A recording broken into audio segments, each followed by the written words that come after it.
Tessenek parancsolni. Borok Ferenc képviselő. Tisztelettel köszöntöm a jelenlévőket. Az előző testületi ülésen is szerettem volna jegyzőasszonytól kérdezni. Ugyanakkor a pénzügyi osztályvezető asszony akart rá válaszolni, én azt mondtam, nem kérem a választ. Most újra szeretnék kérdezni. Az előző testületi ülésen a 2013 éves költségvetés módosítást tárgyaltuk, amiben szerepelt egy olyan tétel, hogy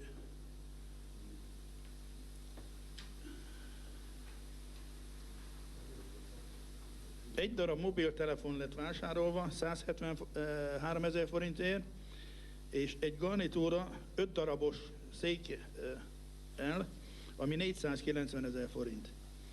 És kérdezni szeretném a jegyzőasszonyt, hogy ez az a telefon, amit a polgármester úr saját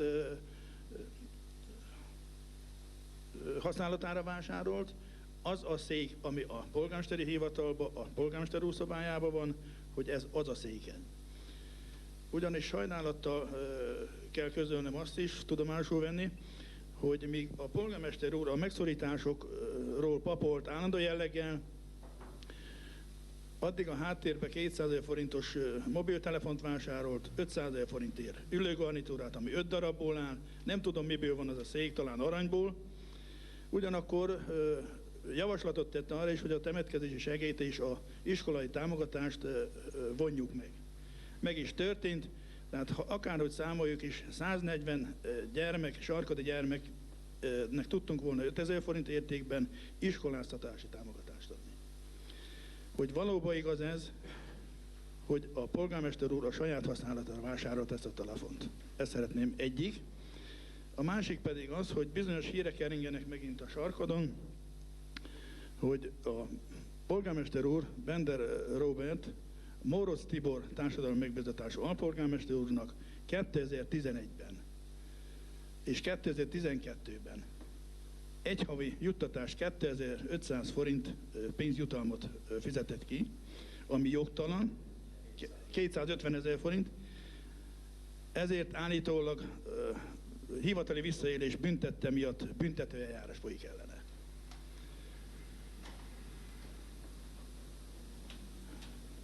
Tehát jutalomban nem részesülhet a társadalmi megbízatású alpolgármester, csak tiszteletdíjban, mi úgy tudjuk, itt csak kimondottan a képviselőtestület határozhatott volna erről, mivel hogy ez nem történt meg, valóban büntetőeljárás folyik-e, vagy nem. Tehát itt a közbeszéd most ez járja. Erre kérnék választ a jegyzőasszonytól. Kimondottan a jegyzőasszonytól. Köszönöm szépen. Köszönöm szépen. Jegyzőasszony, a szó. Borok Ferenc képviselő úrnak szeretnék válaszolni a hivatali célú mobiltelefon, illetve az irodabútor beszerzése tárgyában. Csak megismételni tudom az elmúlt testületi ülésen a pénzügyi osztályvezető asszony által elmondottakat.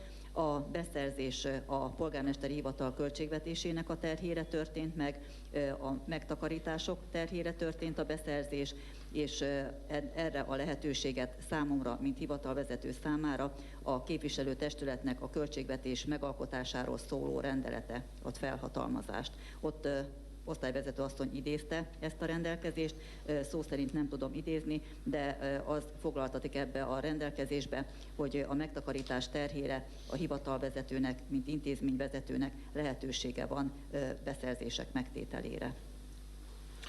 Köszönöm szépen. Én azt szeretném, még nem fejeztem be, nem adtam meg a szót. Mert mi nem fejeztük be, jó? Tehát azért, hogy a jegyzőasszony válasza legyen kerek, hogy én nem vagyok indulatos, nem én vagyok az indulatos, ez tévedés. Tehát, hogy tisztán lássunk a dologba, a két dolog meg lett vásárolva. A mobiltelefon is meg lett vásárolva, ahogy a jegyzőasszony elmondta. Most mondom. Tehát a mobiltelefon is meg lett vásárolva, és a bútorzat is meg lett vásárolva. Mindannyian tudjuk, hogy az intézményen belül felújítások vannak, folyamatban is, és voltak is. Ennek következménye volt, hogy a polgármesteri helység, a titkárság és a jegyzői helység is föl lett újítva, mert olyan, úgy gondolom, hogy a rangjának méltóan kell fogadni azokat a vendégeket, akik a várost meglátogatják. És még ez a felújítás nem fejeződött be. Aki járt a titkárságon, látta, hogy volt ott középen egy nagyon, nagyon rossz állapotban lévő plüss garnitúra, amit már szégyen volt ott tartani, és abba beleülni a zsíros foltok miatt, amit nem lehetett eltávolítani. A takarítók rengetegszer megpróbálták, és nem lehetett eltávolítani, és mivel az egész titkárságot és a polgármesteri szobát is, és a jegyzőt is felújítottuk, úgy gondolom, hogy nem volt az rossz döntés, hogyha azt a szégyenfoltot onnan kivesszük, és ami a polgármesternél volt, amit 10 évvel ezelőtt körülbelül nem tudom hány százezer forintért, de jó drágán vásároltak akkoriba, azt tettük oda ki, és annak a helyére egy kisebb méretű, nem lakásba való ülőgarnitúra, hanem 5 darab fotel, bőrfotel lett vásárolva. Azt gondolom, hogy még mindig, és azt is vallom, hogy a vendégek, akik ide jönnek a városba, úgy gondolom, hogy egy ilyen kis fotelbe szépen és méltóságteljesen és rangnak megfelelően tudnak helyet foglalni, és ez nem lehet, úgy gondolom, hogy nagy kérdés. A mobiltelefon vásárlása megtörtént, a mobiltelefont én használom, a mobiltelefon munkaeszköz.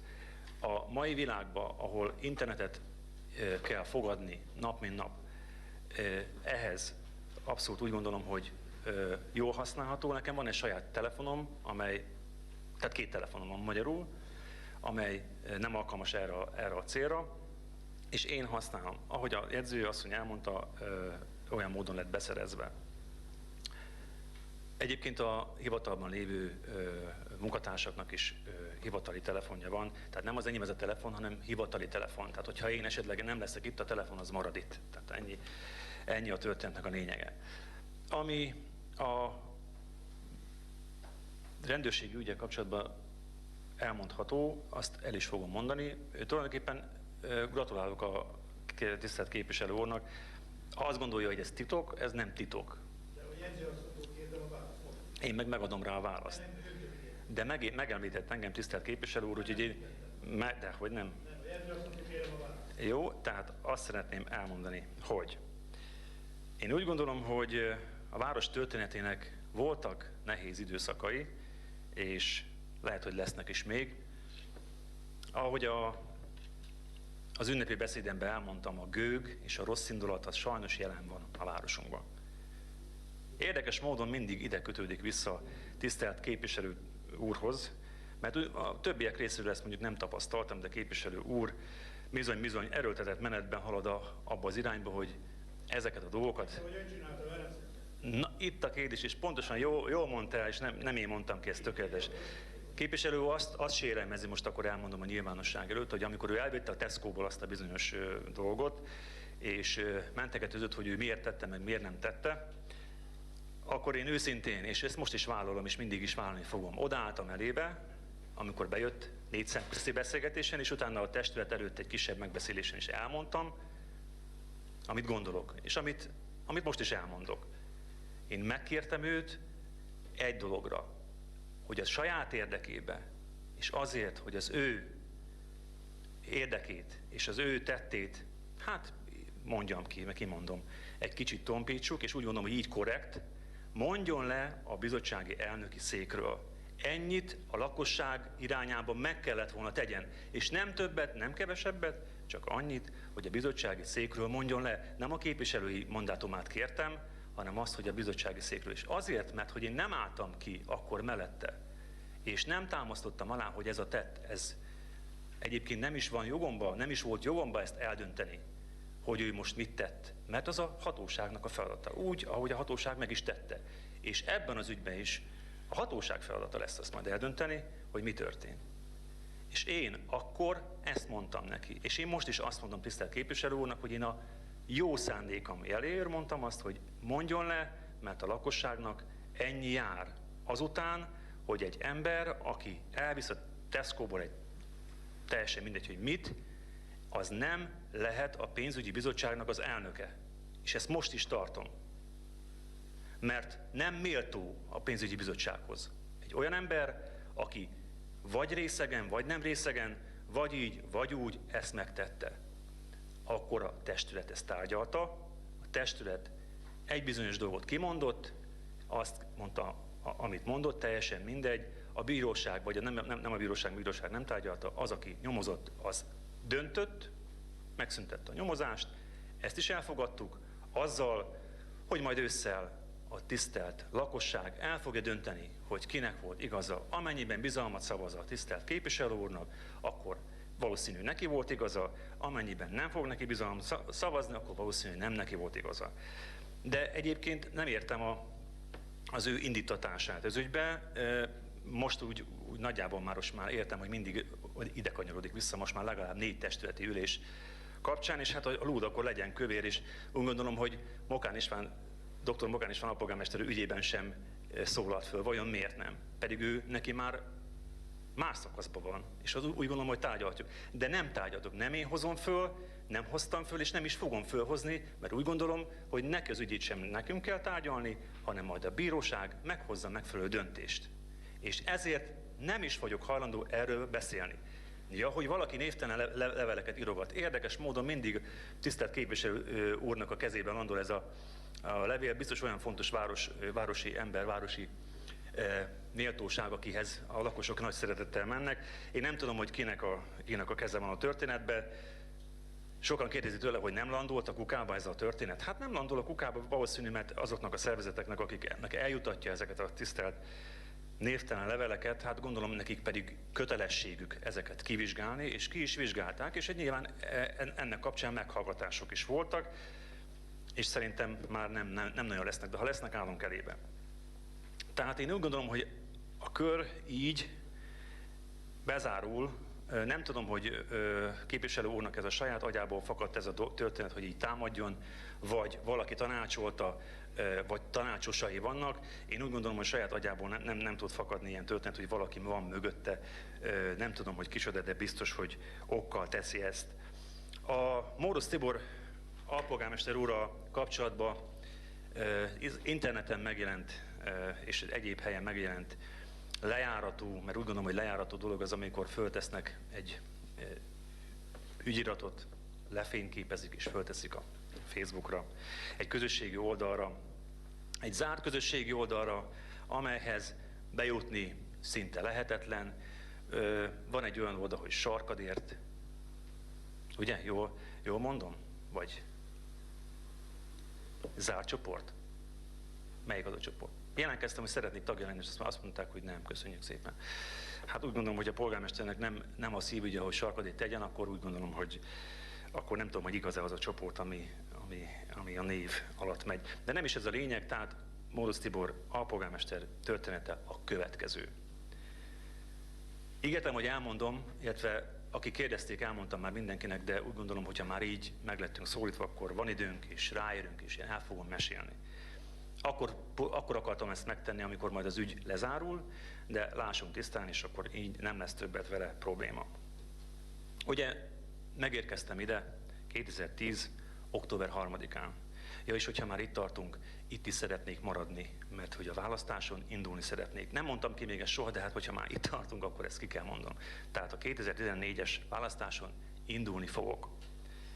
Tehát megérkeztem ide 2010. október 3-án a sarkadi lakosság jóvoltából, akik az elmúlt rendszernek az ilyen jellegű, gőgös, rosszindulatú hatalmával szemben úgy döntöttek, hogy én fogom képviselni a várost, és igyekszem is képviselni a hozzám méltó és hozzám illő módon, és a tisztelt képviselőhöz illő módon. Első évben, mint addig is egyébként évekkel ezelőtt, azelőtt is és azóta is, mindig van lehetőség jutalmazásra, ha a gazdasági helyzet úgy kívánja. Abban az évben is, a 2011-es évben is, a 2012-es évben is, meg 2013-as évben is, mint tudjuk, volt lehetőség jutalmazásra azért, mert az intézményeink, és ebből indulunk ki mindig, az intézményeink jól gazdálkodtak, és az ott dolgozók, és az ott talán ezt azt mondom, hogy a vezetők segítségével és a pénzügyi vezetők segítségével képződött megtakarítás eredménye az volt, hogy tudtunk jutalmat osztani. Ebből fakadóan 2010-ben és 2011-ben és 2012-ben is, és 2013-ban is tudtunk jutalmat osztani. A 2010-es évben én és Mórocz Tibor alpolgármester úr nem vettünk föl, mert ugye akkor érkeztünk. A 2011-es évben került sor novemberében a jutalmazásnak, a tárgykörének a tárgyalására, amikor is ugye azt tudjuk, hogy társadalmi megbízatású alpolgármester már évek óta nincs a városban, vagy nem volt a városban, csak főállású alpolgármester volt, és ugye ez úgy történik, hogy az intézmények adnak egy ajánlást, hogy mi ennyit szeretnénk osztani. A vezetőség megtárgyalja ezt a lehetőséget, a pénzügyi háttér elmondja a véleményét, hogy ennyit érdemes osztani, és akkor annak megfelelően döntünk. A vezetőknek a jutalmáról a jegyző dönt, jegyző hoz ugyanolyan döntést párhuzamosan az első döntésüket. Tehát ha azt mondtuk, hogy a fizetésnek a 80%-át osztjuk ki az intézményeknél, akkor ezt követjük, mert így korrekt. Ennél csak kevesebb lehet. Ezt adjuk oda a vezetőségnek, vagy illetve ezt adja oda a jegyzőasszony a vezetőknek. Az én feladatom pedig az, hogy az alpolgármestereknek és a jegyzőnek adjam meg a jutalmat, ugyanazon a módszer szerint, ugyanazon séma szerint, ahogyan a többiekkel kapcsolatban megtörtént.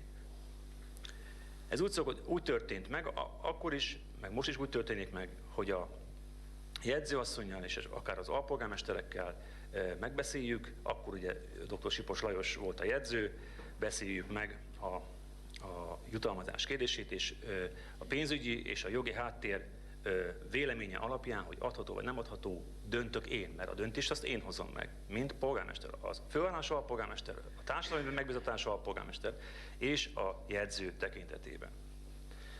Aki ismer engem, az tudja, hogy én nem vagyok egy olyan ember, aki minden áron mindent át akar verni a környezetében, és már nem új átverés vagy becsapás, hanem átvinni valamilyen dolgot egyik pontról a másikra, és én nem küzdök vérben forgó szemmel azért, hogy az én gondolatom átmenjen, hanem tudják nagyon jó, hogy mindent megbeszélünk, amit úgy gondolom, hogy meg kell beszéljük, és én hallgatok a szakmára, mert ugye nem vagyok pénzügyi szakember, nem vagyok jogi szakember, ezt azért tudják, vagy ha nem tudják, akkor most elmondom.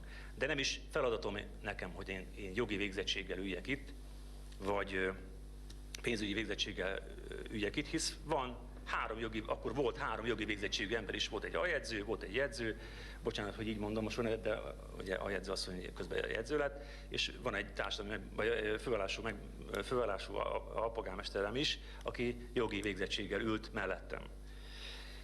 És természetesen ugye a megbeszélés kapcsán kijött, hogy ha adható, akkor valószínű, hogy adható neki, és akkor adjunk is neki. Eltelt 2 év, 2011 és 2012. Kapott mindenki, aki az intézményen belül van, jutalmat. A dolgozók, a vezetők, a jegyző és az alpolgármesterek. Majd ugye tudjuk, hogy a szervezeti átalakítás kapcsán jegyző úr a járási hivatal élére állt, a jegyzőasszony pedig vitte az ő feladatát, és elkövetkezett a 2013-as év.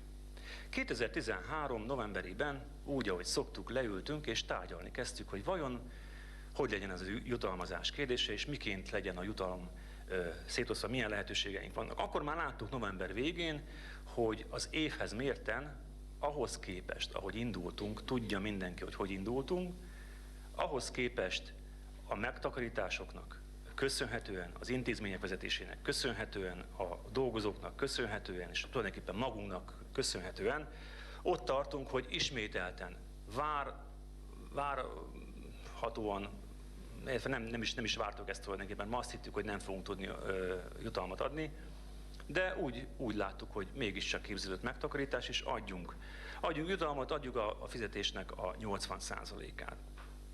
És érdekes módon, amikor jegyzőasszony áttekintette ezt a történetet, akkor kérdezte, hogy kapott a Mórocz Tibor a polgármester úr jutalmat. Én meg visszakérdeztem, mert én nem vagyok jogi szakember, hogy miért? Hát hogy kapott? Hát ti mondjátok meg, mert ti tudjátok, ti vagytok a jogi része.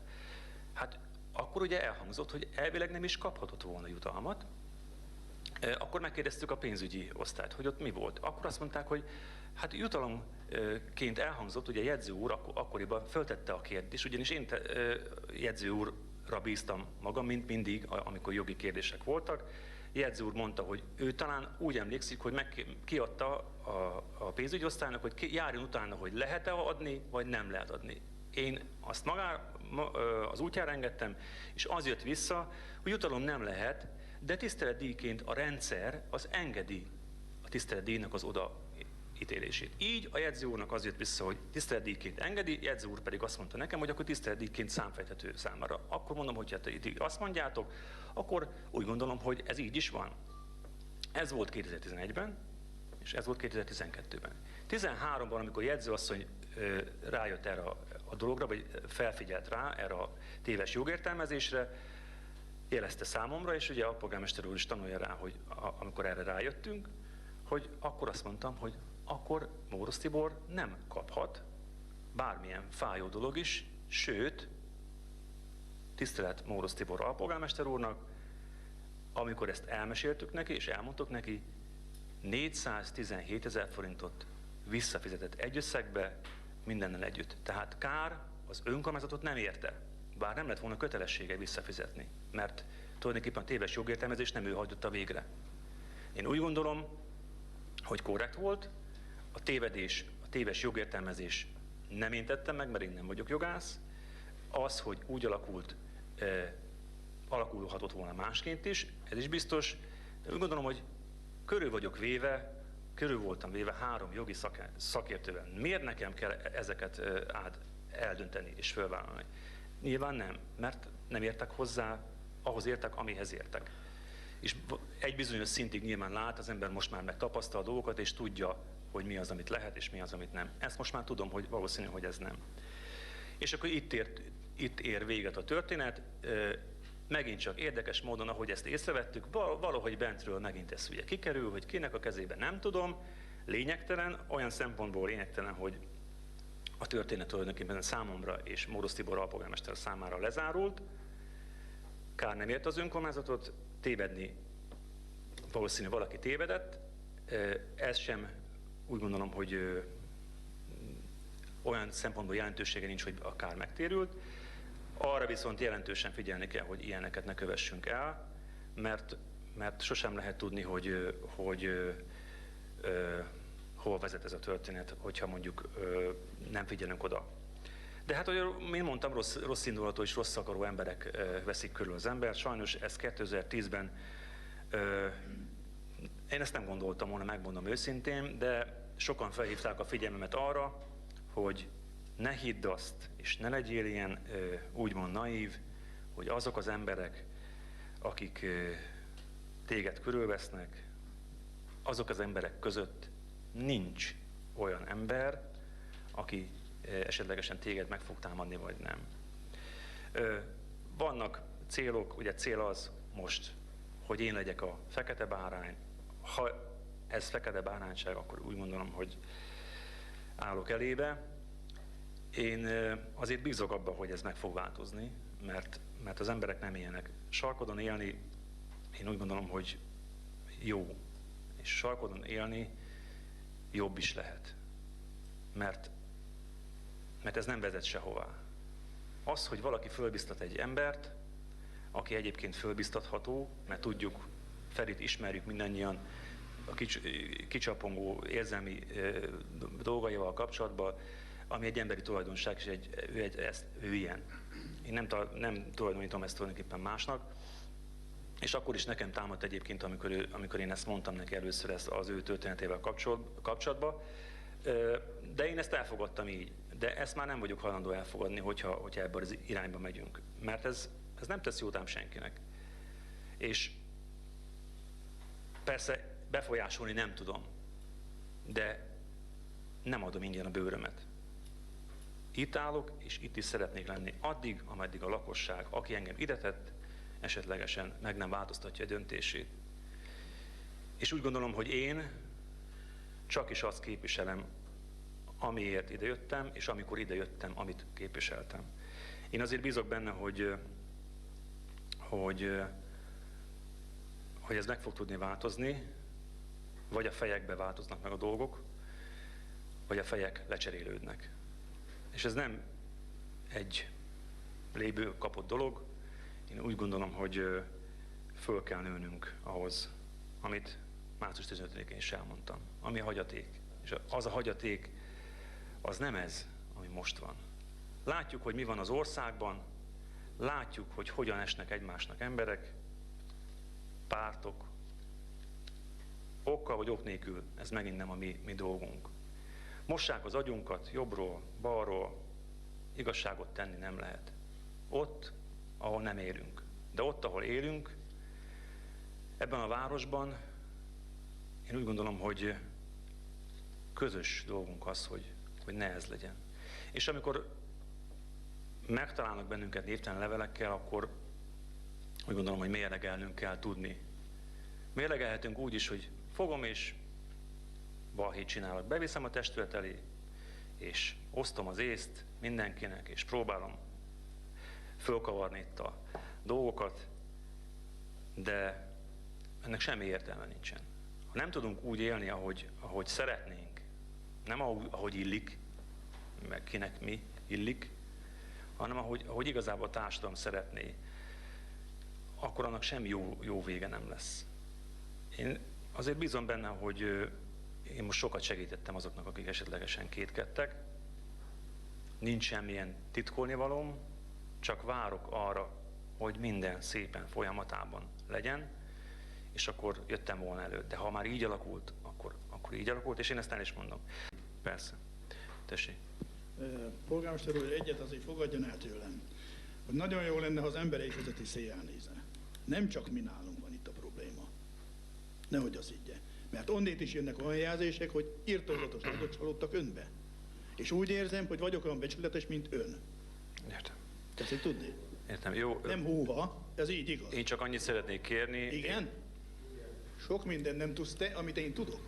Ami el vannak símítva. Jó, nem itt állunk rá így vitázni, hanem csak annyit szeretnék mondani, ehhez kapcsolódóan, hogy az én ajtóm mindenki előtt nyitva áll. Tehát, hogyha a képviselő úr beszélhetne jönni és el szeretné mondani, hogy XY hogy gondolkodik, és mondjuk tudnom kell róla, mert nekem nem kell mindenről tudnom, és nem is gondolom, hogy rám tartozik sok esetben. És egyébként miért ne lehetne az, hogy az egyik ember így gondolkodik, a másik ember úgy gondolkodik, aki esetlegesen kedvelt, az most valamilyen oknál fogva már nem annyira kedvel. Azt mondták egyébként, amikor ezt elvállaltam, hogy ha eddig nem volt ellenséged, akkor most lesz, ez biztos. Úgyhogy ez be is következik, mert sajnálatos módon bármennyire igyekszem és igyekszünk itt mindannyian tenni a dolgunkat és mindenkivel jót tenni, egyszerűen nem tudunk. Tehát nincs rá módunk és lehetőségünk, hogy mindenkinek jót tegyünk. De annak, akinek megtehetjük, annak meg fogjuk tenni. És ennyire egyszerű a történet. Jakó képviselő úr még jelentkezik. Itt 20 perccel megy egy marakodás, amit le lehet egy mondattal rendezni, ez pedig Arany Jánosnak egy mondása. Legnagyobb cél itt a földi létben, embernek maradni mindig, minden körülményben. Én úgy érzem, hogy amit a polgármester úr elmondott, az ebben az irányba mutat. Köszönöm szépen, ezt kívántam elmondani. Köszönöm szépen, Sávesi képviselő úr, és jelentkezik. Tisztelt polgármester úr, ha én annyit tudok hozzátenni, ha ez így volt valóban, ez nagyon korrekt elő lett adva, biztos, hogy könnyebbít az embernek a sorsán, de talán még ezt elébb is el kellett volna mondani, hogy a lakosság ezt ne vigye félre. Több mindent lehetett hallani, de tisztán nem tudtuk. Azt szeretném még megkérdezni, ha meg lehet kérdezni, vagy lehet rá választ adni, Maurusz TV alpolgármester úrnak a visszafizetése, ha volt ebbe feljelentés, mert nincs előttünk 100%-ra, előtte lett visszafizetve, vagy utána lett, mikor már fel lett jelentve. Ha ez előtte volt, biztos, hogy van emberi tévedés, de ennek valóban jobban oda kell figyelni, de biztos, hogy a polgármesternek én ezt határozottan kijelentem, hogy könnyebbít a sorsán valóban, mert ezt nem kell tagadni. Hát a volt jegyző is itt töregedett már meg. Teli volt mindig, most nem bántom Lajos, de teli volt mindig aktával, itt volt az aktanál. Kérem szépen, ha Ennyit nem lehet tudni, hát, hogy mindenkinek felelni kell. Tettér, ember téved, biztos, de ha valóban ez így volt, mint hogy elmondotta, biztos, hogy könnyebbít az embernek a sorsán, de jobb, hogyha tényleg elég megtudják a lakosok. Rossz indulat ember van, volt is, most meg azt lehet venni észre, hogy egyre több van tiszteletekivétel, de van. És az is tanulság, amivel legjobban bízik az ember, én ma az életből tapasztaltam, az szúrja hát. Köszönöm szépen Sárosi képviselő úrnak a kérdését, mondom a válaszomat rá. Tehát november végén beszéltünk arról, hogy mi lesz a jutalmazás, jött rá jegyzőasszony, hogy mi volt a helyzet, és december 6-án azt hiszem visszafizette a polgármester úr a pénzt, a feljelentés pedig január első hetében érkezett meg. Aztán, hogy azt hogy meg mind, azt már nem tudom elmondani, hogy az kitől érkezett meg. Az, hogy milyen célra, azt körülbelül el tudnám mondani.